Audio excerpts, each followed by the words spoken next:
आजको यात्रा भक्तपुरबाट सुरु भएर सिधै खेतको हिलोसम्म पुग्नेछ। हेलो हेलो हेलो, के छ साथीहरू? म सन्चै छु, हजुरहरू पनि सन्चै हुनुहुन्छ होला। अनि आजको चाहिँ अब म कहाँ जान लागिरहेको छु भन्दाखेरि आज चाहिँ बिहानै भक्तपुरबाट आफ्नो गाउँ जुगलतर्फ चाहिँ यात्रा सुरु भयो। सहरको भिडभाड छोडेर गाउँ फर्किँदा चाहिँ नै बेग्लै नै खुसी हुने रहेछ क्या। आफ्नो गाउँ जाने भनेपछि यो सहरको धुलो धुवाँबाट चाहिँ टाढा जान पाउँदा एकदम नै खुसी लाग्ने रहेछ।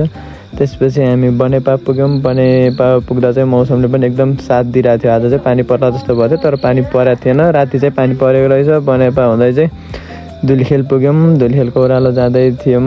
त्यहाँबाट चाहिँ बाटोभरि देखिने हरियाली डाँडा र सुन्दर दृश्यले त्यस्तो मन लोभ्याइरहेको थियो क्या। मेरो चाहिँ यस्तो एकदम धेरै नै ह्याप्पी भइरहेको थिएँ। त्यहाँबाट हामी बिस्तारै अगाडि लाग्यौँ। अगाडि हामी दलालघाट पुग्यौँ। दलालघाट पुगेर चाहिँ खाजा खाने भन्ने कुरो भएको थियो भाइको र मेरो। दलालघाटमा गएर खाजा चाहिँ खायौँ हामीले, तर खाजा खाएको सिन चाहिँ लिन पाएन। त्यो भोकमा बिर्सेछ क्या त्यो खाजा खाने के हो नै। त्यहाँबाट हामी दलालघाट पुगेर दलालघाटबाट अगाडि लाग्यौँ। त्यसपछि हाम्रो सिन्धुपाल्चोक जिल्ला चाहिँ सुरु भयो। सिन्धुपाल्चोक आफ्नो जिल्लामा पुग्दाखेरि चाहिँ यति धेरै खुसी भयो म होइन। त्यहाँबाट आफ्नो जिल्ला सुरु भयो। आफ्नो जिल्लाबाट अगाडि बढ्दै बढ्दै गयौँ। त्यहाँबाट चाहिँ हामी यहाँबाट चाहिँ हाम्रो घर पुग्न लगभग 1-1.5 घन्टा लाग्छ होइन।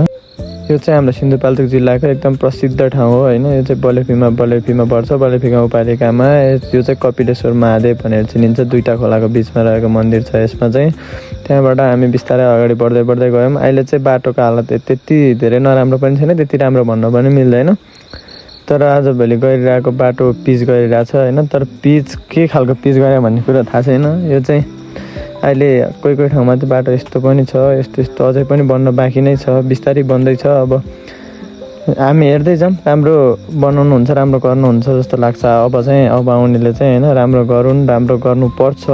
सधैँभरि जनताले यस्तो बाटोमा यसरी हिँडेर दुःख पाउनु हुँदैन। त्यहाँबाट म चाहिँ आफ्नो गाउँमा पनि पुग्न पाएको थिएन। मामा घर पुगेको थिएँ। त्यहाँ मामा घर पुग्ने बित्तिकै चाहिँ त्यहाँ एकदम रोपाइको चटार भइरहेको देखेँ। खेतभरि हिलो रमाइलो र काम उत्साह देख्दा चाहिँ मैले पनि आफ्नो मनलाई रोक्न सकिनँ। त्यहाँ म पनि काम गर्न थालिहालेँ। मेरो भक्तपुर बनेपा धुलिखेल हुँदै जुगलसम्मको यात्रा र गाउँको रोपाइको रमाइलो चाहिँ यहीसम्म नै भयो। र हिलोमा टेकेको खुट्टा र गाउँको माया कहिले पुरानो नहुने रहेछ। हस्त बाबाई, सी यू नेक्स्ट भ्लगमा भेट्नेछु सबैजनालाई।